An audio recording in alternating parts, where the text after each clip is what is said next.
Сердечно поздравляю вас с 73-й годовщиной победой в Великой Отечественной войне. 9 мая 1945 года навсегда останется в памяти людской, как день воинской славы, день вечной благодарности народа защитникам Отечества. Этот праздник является символом непобедимости и силы духа тех, кто доблестно сражался с врагами на фронтах, и тех, кто работал в тылу, давая фронту оружие и хлеб. Победа стала главной наградой за подвиги и мужество, за потери и лишения. Достойный вклад в эту победу внесли сыновья и дочери нашего народа. С начала войны ушли на фронт более 21 тысячи представителей Ингушетии.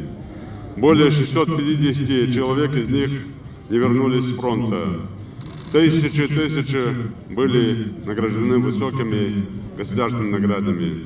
56 человек стало героями Советского Союза. Вечная память и благодарность тем, кто остался лежать на полях сражений. Не найти на карте боевых действий Великой Отечественной войны место, где бы не проявили мужество и героизм уроженцы Ингушетии. Наши земляки были среди тех, кто первым встретил врага на границе у Брестской крепости. Среди них особо отличились Сычоев Халид, Мурзабеков Юсуп, Плиев Саварбек, Бакмурзиев Хамзат. Одним из последних защитников крепости был Барханоев Мадгирей. В числе героев войны мы с гордостью называем имена Арчакова Джабраила, Будуртанова Магомеда, Гудантова Руслана, Добриева Юнуса, Амирханова Алаудина, Картоева Джабраила, Евлоева Магомеда и тысячи других. Память народа навсегда сохранила имена легендарных летчиков Ахмеда Мальсякова, Шервани Костоева, Мурата Аздоева, разведчика Абдуллы Цароева, военврача Асият Тутаевой.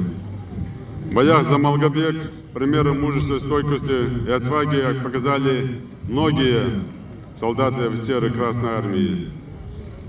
Более 120 тысяч погибших под Малгобеком. Среди них такие герои, как Цароев Султан, Аушев Хасим, Маматиев Абубек, Балаев Герихан, Икажев Магомед Сали и многие другие.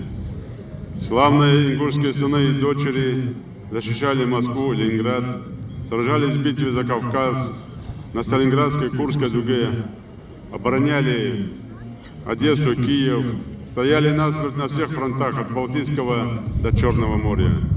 Тысячи из них ушли в бессмертие, покрыли свои имена неувидаемой славой и ценой собственной жизни возвеличили свой народ.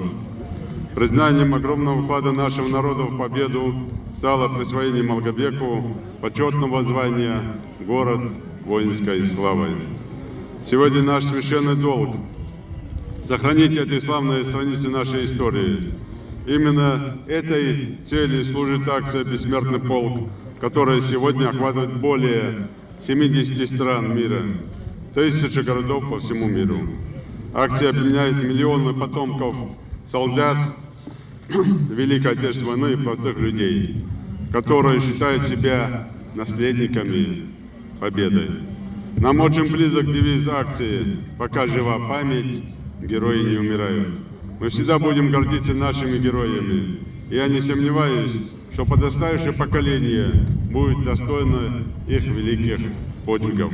Слава об их подвиге будет передаваться из поколения в поколение нашим потомкам, воспитывая в них чувство высокого патриотизма и высокой гордости за нашу Родину. От всей души поздравляю ветеранов, тружеников тыла и всех жителей республики, наших дорогих гостей с праздником, Великим Днем Победы. Желаю вам крепкого здоровья, мира, благополучия нашей республике, нашей великой стране, наследнице победы России. Праздником! Ура!